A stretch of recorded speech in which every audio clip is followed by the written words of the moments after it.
Hello and welcome to the On The Burst podcast. I'm your coach, Brandon Savage, and I'm joined here by my assistant coach, Timmy Moody. How are you, Timmy? Good, brother. Yep. We're a little bit really going to be taking some strong carries today. They're going to be fast ones. They're going to be deep into the line. Doip into the line. So we've got a special guest here, which I believe I had an introduction for him, but you wanted to. If I'm assistant coach, does that make him train at trial, or how are you going to introduce him? Well, here's how I was going to. I'll go ahead, make my day. Anyway. Training trial is a good one. I like that since we're going with footy terms. But our guest here today is Tom Cooper, former Melbourne Renegade player, former Brisbane Heat player, 109 first-class matches, 33 ODIs for Australia, 32 T20s, and that is the Tom Cooper that we do not have on the podcast. We have Tom Cooper of Punter and Dribbler fame, of Super Saiyan Coop, goal kicking on TikTok. How are you, mate? Hey, it's a pleasure to be here. It's a very pleasure to have you. So, On The Burst is the podcast name. Okay. I honestly thought it was something else, but there you go. And to be on the burst, you've got to go very deep into the line. Oh, at some stage you will be. Yeah. Tell me about your love for Michael Ennis. First up. Oh, the love for Michael Ennis. Would you say it was more of a manufactured love? It more or less just happened. It got the best traction on punters and dribblers. Yeah, just thrust upon. Mm. Yeah, keyword being thrust. So yes, thrust onto the line. Timmy is actually not an active member of the punters and dribblers. I see he's like the top person that's on that page. Probably one of the biggest dribblers in the world, but you're not active in that group per se. You're not active, but this guy is. And for context, one of his more known sayings in the group is going deep into the line, and it's just such a Michael Ennis thing to say. Like, he just emphasizes every single word. You're also a Pokemon enthusiast in the group as well. Oh yes, don't even try to hide it. Would you say it'd be a super effectively enthusiastic? I think you're very effectively enthusiastic with both of these sort of terms, Michael Ennis and Pokemon. But the punters and dribblers, you kind of come onto the scene there. But then I saw you on TikTok, goal kicking, and you're turning around, you're toe punting, doing the Latrell bunny ears. How's that come about? Like all the social media stuff, are you actively pursuing a social media kind of presence, or? It was kind of thrust again. It was just the whole goal kicking just started off as just a bit of a TikTok experiment, and then when the traction happened, that's when I knew there was a bit of a niche found. Little dances aren't for everyone. Some people want to see a bloke toe punt it from the sideline. Oh, exactly, and. Yeah, the thing is, it's as a tall bloke, and someone that never really played footy as a kid, it's a bit awkward trying to do that proper like goal kick where I'll see the odd comments like, "Oh, you just got to learn how to just like try kick it from like a better like more within your foot kind of thing." Like I do want to try it eventually. Do you have like much of a fancy pre-warm-up lead up to the kick, like a Reece Walsh, Is there any sort of like walk over here, walk over there, 3 steps there, or you just take a few steps back, straight toe punt? What's going on there? Initially, it started off with a bit of like a Adam Reynolds trademark parade. I like that. I actually saw that. I thought that was like a Dragon Ball Z type like thing that you were doing, but I didn't realize that was Adam Reynolds. Oh, fair enough. It was, it does mirror a bit when Goten and Trunks faced each other in the World Tournament. I remember that, obviously, who was it, Trunks? Yeah, Trunks. Spoiler alert if, Spoiler alert. 20 years later. Dragon Ball Z. Oh, okay. Dragon Ball Z. That was around the time Joey was doing well. Yeah, I got into Dragon Ball Z a little bit. Cartoon Connection. It was on Cartoon Connection. I loved it, but all I remember from Dragon Ball Z, I watched every episode in the morning before school. Naturally. I just remember the spirit bomb that Goku was doing just lasted like 3 episodes. I'm sure it didn't last that long, but it just felt like it. Yeah, and that's the thing, because it was like a half-hour time slot each day, and you would always have to like wait until the next day. So what's going to happen the next day? Yeah, that's true. Is true. the spirit bomb like some sort of like code for a drug or something? Doing a spirit bomb for 3 days? What's No, actually, Not yet, but that could start. you know what's funny? Footy term. like who's going on benders anymore when you can go on spirit bombs for 3 days? Hey, you need all the energy you can get with the That's spirit right. bomb. We can put a spirit bomb into footy terms. Like, I know Brian To'o and Jerome Luai like mad into their anime. Could you imagine if Jerome Luai come up with like a bomb and it was called the spirit bomb? How epic would that be? I wouldn't. Yeah, I'm all for it. So hey, if you're watching Jerome, think about this for your Try July. He is a good. He watches every episode, I'm pretty sure. So, but you are a massive Rabbitohs fan, and we've got you on today for our Moments series to talk about the Rabbitohs and talk about like their best moments and stuff. But firstly, Timmy, how was your weekend? It was good. A little bit more active than the weekend prior. Went out and took advantage of some Black Friday shopping sales. I thought I might as well pick up a few cheeky little items, reward myself. You know, why not? I always buy myself Christmas presents, so I thought, why not buy them I a do month that earlier?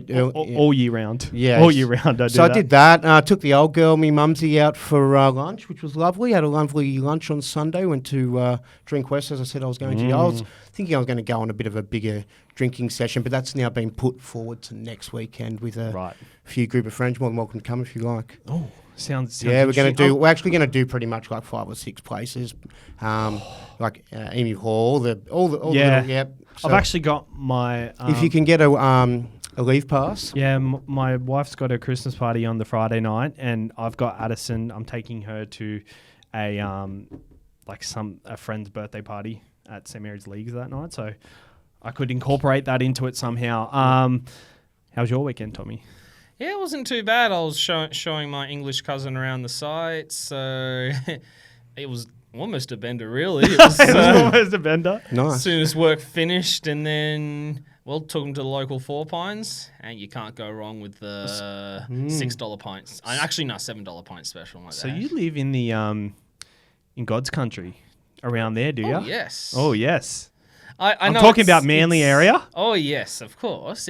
I know it's like a typical Northern Beaches thing to say. Would but they it let is our nice. kind in? Like, if I was just to sort of go for maybe a sausage roll and a Red Bull, would I be served in the Oh, area? you would. Like the sausage roll would be acceptable, No, especially around where maybe the if I Colorado was area. to purchase maybe something more like a deconstructed avocado.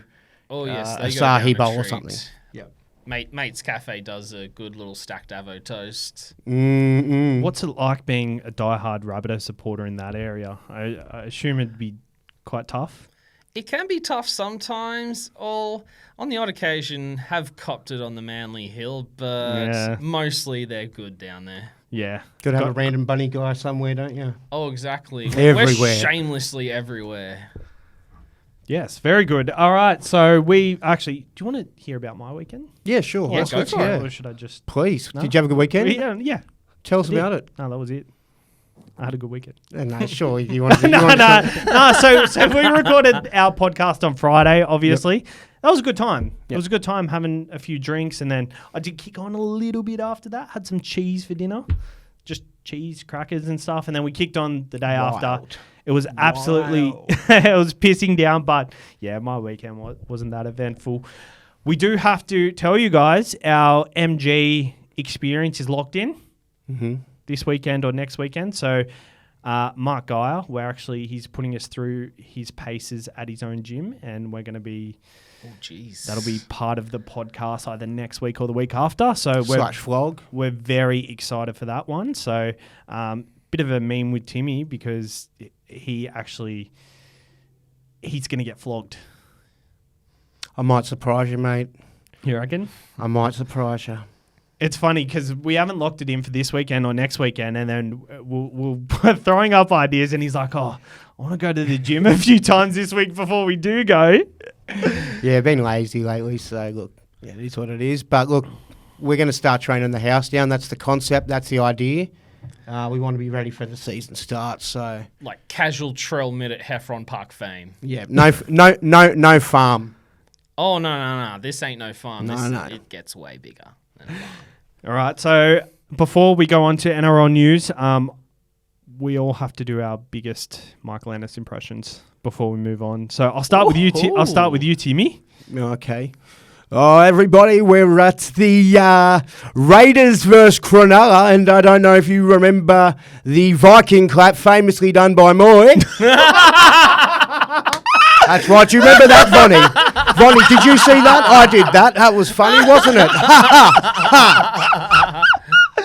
Oh my God, that was surprisingly good. You started off like, I wouldn't say weak, but I was like, okay, this is average. And then the Moy. Let's go with you, Tom. All right. Last week got the Xbox Series X.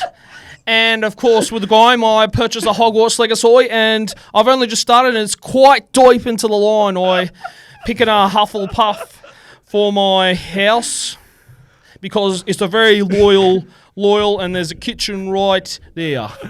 Oh, my God. There we go. I thought this was going to be like a dull segment, but it's actually been the greatest. All right, I'll go. Goat segment. Nico Hines is identified a lazy defender on the halfway line, and he goes deep into the line. That's all I got. All right, NRL news. Tracey signs with the Dogs today with their absolute abundance of utilities. What's your first thoughts of that, Timmy? Yeah, I think he's a handy footy player. You can stick him anywhere. We're sort of having a bit of a chat about it on the way here, and the Doggies were absolutely decimated by injuries this year, and a lot of their purchases, I think, might be sort of somewhat to think, if we do have to go through this sort of experience again, at least we've got blokes that we can squeeze in and fit anywhere. So I think you've identified that a few of them are, quite utility sort of style. There's like five. There's legit 5 of them. But I think that that's what do you want in the team? You want a bunch of footy players, don't you? I agree. I think what they're doing, it's obviously good for them, but I really hate it for the player. I just think like people like Tracey, people like Turpin, Kurt Mann, these are players who can really benefit by having a starting position at another club. Mm-hmm. The fact that all these players are in the same club, obviously some of them aren't going to be playing first grade or playing in the starting side. So it's why I really hate it for these players, because they have so much potential, especially kind of Tracey, where I really thought he would go to somewhere like Parramatta, who would just screaming for a centre, or like an Isaiah Tass going to Penrith, like these sort of players. Whereas like Whiten's coming to the Rabbitohs and pushing Tass out. Tass going to Panthers? No, it's just it's hypothetical. It's just hypothetical how all these things are kind of playing out. And I'm more gutted for the player than I am for the team, because obviously you're going to sign who you can. These are world quality players. Well, they've signed the deal. Their managers helped them sign the deal. They're obviously happy with what they've got. Yeah. So let the boys be boys. They'll probably earn their spot. Footy's a tough game. Rugby league, not everyone can have it. You got to. Yeah, I guess from a fan perspective, though, like I want to be able to see these players flourish. Tom? Yeah, it's. I guess it's good for their depth because, like what you said, the Dogs had like a horrendous amount of injuries. But it doesn't look like he's going to start because, he's up against, Blake Taff, who can cover not only fullback and halves, literally like the same as. Yeah. Because Tracey started off as a half when we had him at the Bunnies, but sadly he was, it's a bit of a pecking order. Yeah, just the timing of it as well. I actually saw the worst take today. When Tracey signed, someone said, so they're going to line up Tracey fullback, Crichton and Zeri on the wing, Karaz in centre, Taff at halfback. And I was just like, that's the worst take I've ever seen. I think with Tracey, I see him signing, I see him as a centre, and I think that probably means Crichton does start at fullback and Taff doesn't start in the starting side, and you've got Tracey in one centre, Zeri on the other centre, and potentially Zeri doesn't start the season.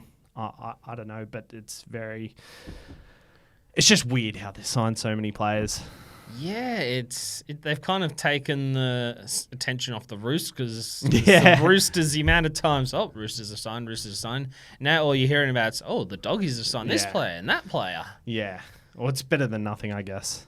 Yeah, you're right. You do want some players signed as well. That's one of the important things. Yeah, for sure. And we've got a bit of other news. Capewell meets with the Warriors. Not exciting. Exciting?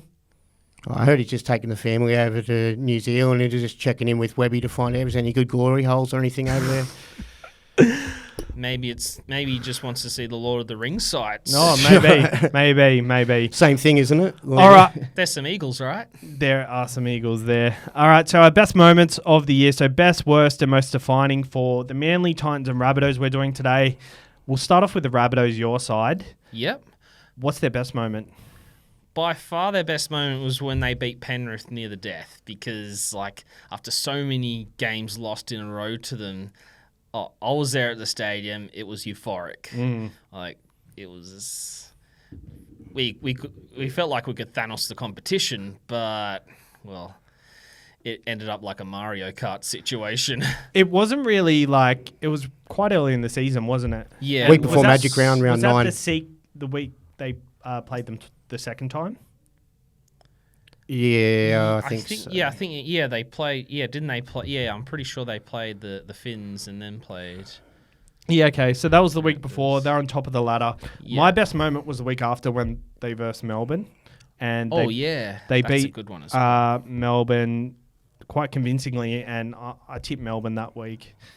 And they were on top of the ladder by that point. So at that point, pretty much locked in for the finals, pretty much. Yeah. I think that was at their best point in the moment. And I legit thought if it wasn't Penrith, at that point of the season, it was going to be the Rabbitohs that go on to win the grand final. I legit thought that. Timmy? Yeah, so my best moment is, I think it's a period, yeah. So I've got round 8 beating the Panthers, round 9 they beat the Broncos, then round 10 they beat the Storm, and the following week they beat the Tigers. Not as impressive, but there's 3 solid sides there they've beat. They've won on the trot, 4 in a row as well. Looking like a real solid contender. So yeah, I thought that was a really good period for them, and that was probably their best. Yeah, okay. Best moment. Yeah, their worst moment. Well, when the Roosters finished off any final we had in, well, I guess in a way it was a bit of revenge because we knocked them out the previous year in the Sin Bin 7 fame. It's like something from a George R.R. Martin novel. Like was 7 involved. Brandon's not a George R. Martin reader of much. I mean, obviously I'm well versed on his writings, but Brandon not so much. So that's gone straight over his head. It's gone straight over my head, to be honest. Well, there's Harry Potter with the 7, and if that helps. I do like Harry Potter. Hell there you go. My worst moment is actually losing to the Knights late in the season. They lost 29-10, and that was around the time where the first whispers started to happen of there's rift in the camp. You know, like Sam Burgess, I'm not sure if he left by then. He might have left that week. It was just like, in my eyes, they were always going to come back, and they were always going to just come on a run to make the finals. And that week was the week I was like, okay, they're going to come back. Like, all this media scrutiny is just going to go out the window when they put a number on the Knights this week. They got absolutely smashed by the Knights, and I've never seen the Knights put a number on the Rabbitohs like that before. The Rabbitohs historically beat the Knights. So it was just a bit of a moment where I was like, okay, I get why you've lost to this team, but why have you lost to the Knights? Even though the Knights went on to have a brilliant end to the season, it was a bit surreal for me, to be honest. Timmy? My worst was just not making the 8, but I think you upped that by pointing out that it was also the Roosters that our little brother sealed that for them in the final round. So yeah, not making the 8 for the Bunnies is very, very disappointing. Their most defining? Most defining, back to Tom? Or we don't have to go in order. Okay, I can kick off. So most defining I've got would be the internal issues. Sammy Burgess made to walk, the whole Cody Latrell training issues, and that period. And like obviously it was going on before we were made aware of it in the public eye, and before 360 started, smashing it in the news and stuff like that. Every second when you look back. But when you look back, can tell they've got no content when that's going on. Their poor period, obviously aligned with all of that happening that we weren't aware of behind the scenes, and that's obviously what pretty much led to them at least not making the 8. Yeah, I actually think... most defining, like kicking a club, you could almost put that as the worst as well. Kicking basically, you're not kicking him out, but the way being forced to leave. Yeah. Just the way the situation played out, that's not a good look at all. I actually think it was a build-up of pressure, and I think it was before that Latrell taking 10 weeks off for his calf. I think, he comes back 2-3 weeks earlier. That's another win or two before he actually came back, and I think that puts them in a much better position later in the season. Gives them a bit more confidence leading into the end of the season, not thinking, we need a bloody win this one. The pressure was on them, and they kind of crumbled. If the pressure wasn't on them as much, I think that Cody and Latrell are kind of confidence players. I think that would have taken them far. What is your might need most to push defining? through, I reckon. Just looking at the time, we might need to move on to the next team or cut a team or two for this week. Could I Just be doing some assistant coaching if you don't no, mind. yes. Matt, We'll definitely run through your one here. I'm just We're doing well. We're doing well for time. It's fine. Yeah. Okay, so I guess the most defining moment would have been like from being top of the ladder to just falling out of the 8 because, well, I admit I was laughing at the Broncos when it happened, and then karma of being sick in the head fame would just gets your team back the next year. So the Broncos won't make the 8 next year. The way it works out, Penrith just sort of decimate a side after we play them in the grand finals. Who knows the Bunnies and the Eels didn't make it last year. Yes. So Yeah, Broncos won't make it this year. If they make it next year, they won't make it the year after. We really hurt them. We've hurt their feelings. I think the Broncos are a bit different. I'm just kidding. They're going to be a top 2 side, I think, for a long time. I think You got the spine of Reynolds, Mam. Walters actually came quite good this year. I liked him. And Reese, he's just gone into another level. What do you have? Manly. So Manly's best moment, I've got the Dolphins beating the Dolphins 58-12. Garrick was at centre, and it was kind of a moment where everyone was like, he's not really a centre. But they made it work. Tommy was firing that game. It was in the middle of the Origin period. And then the last 2 games where they put a number on the bottom 2 sides, Bulldogs and the Tigers, I think they were good moments for them, and I've got a lot of hope for them this year. I'm just doing my head in here because I didn't know that they were actually Manly were one of our sides. I did my homework and I mustn't have read the questions correctly. I did the homework for Parramatta? For the Dolphins, for the Bunnies. No, so what you've done, you've just gone the next 3. Yeah, that's what I thought. Yeah, we told you on Instagram. Well, I'm an old bloke. I don't really know what's going on in the ground. All right, what have you got? What's Manly's best moment for you? I'd say Manly's best moment would be beating Melbourne at Brookie, because what Manly fan does not love seeing Melbourne get beat at Brookie? That was a good win. I really enjoyed that. And that was early in the season as well, so a lot of hope. Yeah, and the thing is, not many people would have tipped Manly. Guilty as charged, didn't tip Manly. Wish I did. Neither did I. Captain Cameron Munster in Supercoach that week, so that's my bad. I was happy, but also sad. Sometimes we got to take our liquor tongues. Yeah. Worst. Worst would be, that's a tough one. Maybe getting flogged by Parramatta, because we all know how many Manly fans hate Parramatta. I couldn't really think of the worst initially, because I was also thinking the Golden Point loss to my team, because the controversy. But I know, I just bring out the PTSD. I just remember that night. I picked my wife up from the city that night, and I was listening to it on the radio, and it was it wasn't a poo slinger, but it was a very quiet game, and I had 4 Supercoach players from it. I captained Tom Trbojevic that game, and my dad was calling me. He's like, who'd you captain? I'm like, he doesn't even play Supercoach. He just knows I'm fully into it. And I'm like, Tom Trbojevic. He's like, you're an idiot. And I was just listening on the radio. It was absolute bullshit. But that game, wearing them jerseys, I loved the Rabbitohs jerseys that game, if you remember. So good. I kind of feel bad. I should have worn the Johnny Sattler jersey now, but well.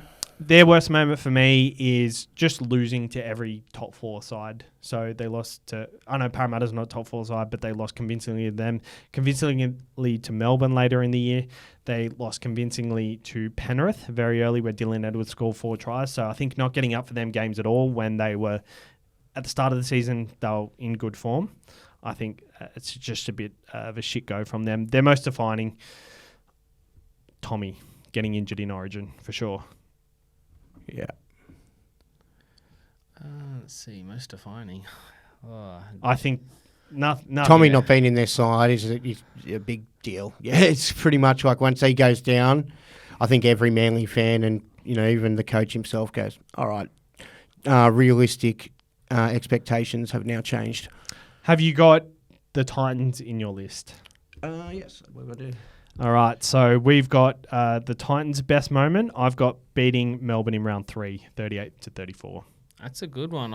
I've got beating the Broncos. Well, the Broncos lived up to their... That was late in the season true, wasn't it? Date, and we all know the Broncos are vampires because they can't play in the day. Yeah.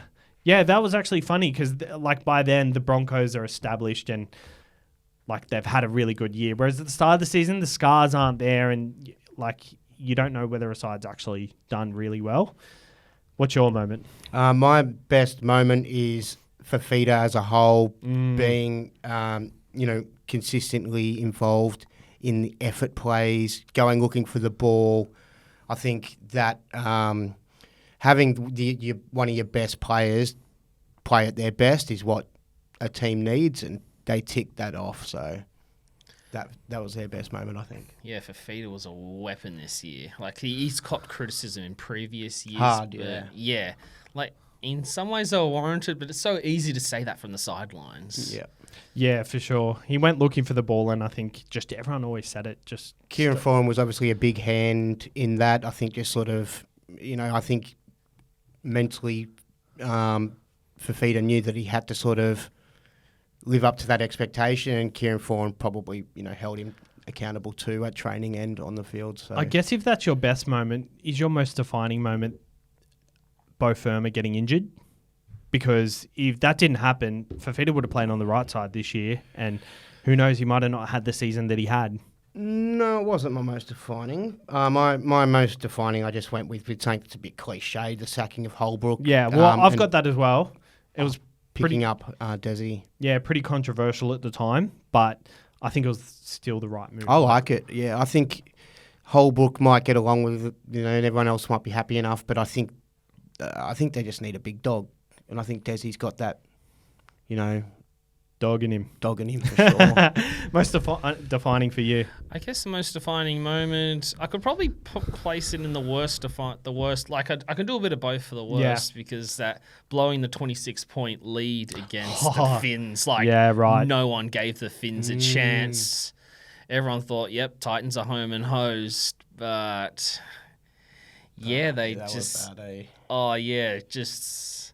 they just bottled that game completely. Yeah, and through that period, I'm pretty sure they scored 26 points in a row for 5 weeks or something, and I'm pretty sure they lost 4 of them. Oh, yeah, I remember that. Absolutely ridiculous. The sports betting companies were offering a market for them to score exactly 20 points. I actually didn't have a worse moment for them because I think they actually fought hard all year. Yeah, they had them losses, but I think in a whole year it was kind of positive for them, and next year it looks really positive for them. I think their worst moment though is probably just the Brimson Campbell situation, not sorting that out this year, because I think if they really sorted that this year, it was a bit fluffy, wasn't it? Yeah, and really, in my perfect world, I think Campbell has to be the fullback. I just think Brimson, long term, I don't think he's going to stay at fullback. Just with his injury and holding up. Personally, I would have put Foran at number 7, even though Tanner Boyd has come leaps and bounds, and I think him and his organising half is brilliant. Brimson at 5'8". They've got enough outside backs to cover. I don't like him at centre. Yes. Yeah. Brimson's wasted at centre. He can jump in for fullback. He's a bit of a Corey Allen type. He will jump in when you ask him to. So, but yeah, you're right. I can see it. I love how you compare him with Corey Allen. Just put your hand up. He's kind of on the cusp of being elite, you know what I mean? But I see what you mean. He's kind of also a bit versatile. Take him or leave him.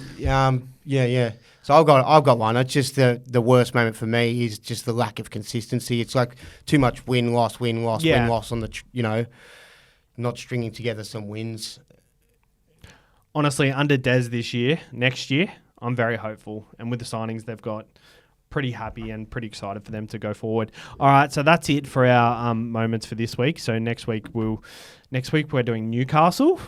We'll do the Dolphins. Oh, send me an email or some sort of memo. Yeah, I'll just send you a message, all right? But A Harry Potter howler. yeah, I'll send you an email. Blind rankings for Rabbitohs Legends, Tommy. Ooh, Rabbitohs Legends. So 1 to 5, you've got to rank from 1 to 5 who you think's going to be the 1 to 5. So I'll give it to you in order. You know how these work? Oh, yeah, you just got to put them in a number. Yep. So I give it to you. You choose their number, and that's locked in. So first one, Nathan Merritt. Ooh, Nathan Merritt. Probably put him at number 3. Number 3, GI. Ooh. He's one of my favourite players, so I'll put him at number 2 just Number to be 2? safe. John Sattler. I'd say number 1. Number 1. Grand final hero and established legend jersey as well. John Sutton. Oh, he'd have to be number 4. Sam Burgess. Well, he's 5. It's Well, he's out the door, isn't he? He's not even a bunny anymore. Fuck off, Sammy. Get out of here. there goes my cheekbone now. Are you happy with that? What would you have done it? How would you rank that if you had all of them straight up? That's a tough one because they're all like absolute legends. I like what you've done. I like The aggressive John nature. Sattler at number 1. You know, Yeah. the way he's pretty much did half his face was on the ground. Yeah. Played the whole game. It looked like something the defeated sign from Street Fighter. Like no disrespect to Johnny at all. Sammy like, Burgess, I would that's want like a to sign of probably toughness. bump up from 5. Yeah, you're right. I probably would. Yeah, now, come to think of it, bumping up Sammy at 5 would work. But they're all very, very. That's why it was a hard list. Doip into the line. Give me a Sammy Burgess accent. Yeah, man. I was just up the pool. That's good. Because there's about 500 different ways you can go with English, and he's got the sort of heavier side of it. I love That's Sam nice. Burgess. Sam Burgess is a good player. All right. One truth, one lie. It's our last segment. I don't know if we've got time No, for it. we've got time. We've got 5 minutes. All right, okay. All right. Does he understand the concept? He will after we. So I'm going to tell you a story. You go and work out whether I'm making it up. Or whether that okay. happened.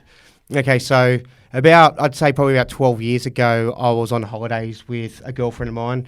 We were on our way back home, and I pointed out that Nimbin was only about 2 hours out of the way of our trip. Can we stop off at Nimbin? So we stopped off at Nimbin, and pretty uneventful. Just went and bought some trinkets, this and that. Met a lady in one of the shops. She told us that she was from Sydney, around that way originally as well, and went home. When I went home, sat there, I was playing poker late at night. The missus was in bed, and I start thinking about this lady from the shop that told me that she was from Sydney. I just can't stop thinking about her in my mind and picturing her face. I'm like, why am I picturing this? What's going on here? I end up out of nowhere just putting my poker aside, close it off, and then I open up Missing Persons Australia, and they've got thumbnail images of all these people that have gone missing over, probably a 50-year period. I just go, boom, straight away see this picture of this image of a girl that's 15, probably 15 to 17 years old. And I'm like, that's her. I saw her. That's the lady. That's the lady I'm thinking of. I don't know what that's crazy, right? Yeah. So I'm telling everyone about this. I think I found a missing person. Everyone thinks I'm full of shit. I ended up convincing a mate to come with me. We go up there, and I want to get a photo of her so I can send it to the cops and go, is this person? There was a $100,000 reward. So I've gone up there to try to get a photo with this lady. We're like, we want to buy some stuff. What do you reckon we should buy? She's like, that hat's good. Buy the hat. And I'm like, you reckon I should buy the hat? Yeah. And I'm like, I'll take a photo of me, see if I look good. And I'm like, do you want to get in it with me? And she got in it with me. I ended up giving that photo to the cops. And it was like Missing People Australia. And I ended up working directly with a certain police department. I won't say the area. I won't say the name of the person because I think it could be insensitive to the family. Ooh. But I believe they found them. But they called me up eventually and they said, what's the address of this place? I'm not exactly sure the address, but I'll Google Earth and I'll find it for you. Gave them the information. I'd been back and forth with them for a bit. I called back a couple of weeks later to try to find out the result. They told me they couldn't speak about it anymore. That's my story. Okay. No wonder you said we didn't have time. Mine's literally one sentence. Yeah, That's my story. What's the lie? Is it a truth or a lie? Did that happen? or Oh, not? okay. That happened. I'm going to go on a whim and say that was a lie. It happened. Yeah, Oh. nice. Interesting. There it is. We don't have time to touch on it, but because you said so long. All right, I've got 2 truths and a lie. You got to pick out the lie. Oh, okay. Okay. Well, that's the way I decided it was going to. Okay, I didn't know. Yep. So, Truth or a lie would be one way, no, and then now you're you- saying 2 truths and a no, lie. So yeah, I'm saying 3 no things. wonder I took it that way. I'm saying 3 things. You're going to pick out the lie. So, All right, cool. I played a lot of footy when I was a kid in under 12s. We needed to win to make the semi-final. I did a crossfield kick in the dying moments of the game to set our winger up for a try because I was a 5'8". Also, I was a good cricketer when I was growing up. This is second story? Yeah, second story. In a grand final, I scored 99 runs, took 3 wickets. I was on 99. We needed 14 to win. A wicket happened. We were 7 down. And the batsman came out, who was in next, and told me what I was on. I was on 99. So I wanted to hit a 6 to bring up 100. I got caught on the boundary, and we lost. Yeah. With three wickets in hand when I got out. And third one, I played rep cricket when I was a kid.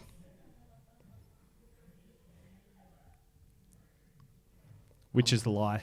I reckon you playing rep cricket was a lie. Or what sort of rep? What do you mean Just rep? rep cricket. You said the third one so quick, so I'm gonna say the third one's a lie. Yeah. I guess that's not an outrageous lie, but like cricket was my life growing up, and like You just shit at it? No, I was a really good cricketer, Yeah. but Not just good enough for reps? I played for Parramatta, and the area I was in, like all the parents were like picking the team, and I just okay. never had a spot. And I came back to play cricket later in life and played grade cricket, and I was in good grades straight up. So, yeah, it's not like I'm a professional athlete or anything, but I guess that was pretty bad, that one. Anyway, you go. Picked it. All right. I've been in 3 dance groups. One was just like a primary school dance group. That was a bit of fun. And in high school, this is going way back, the good old Rocker Stedford. And another one, let's see. Oh yeah, did a tour of Europe just before I turned 21.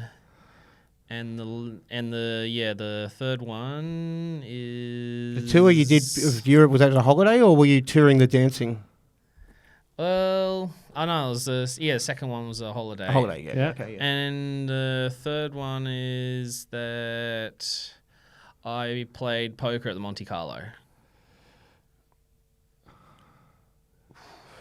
I believe you did the dancing thing at the Rocket Stedford. It's very specific. You definitely did that.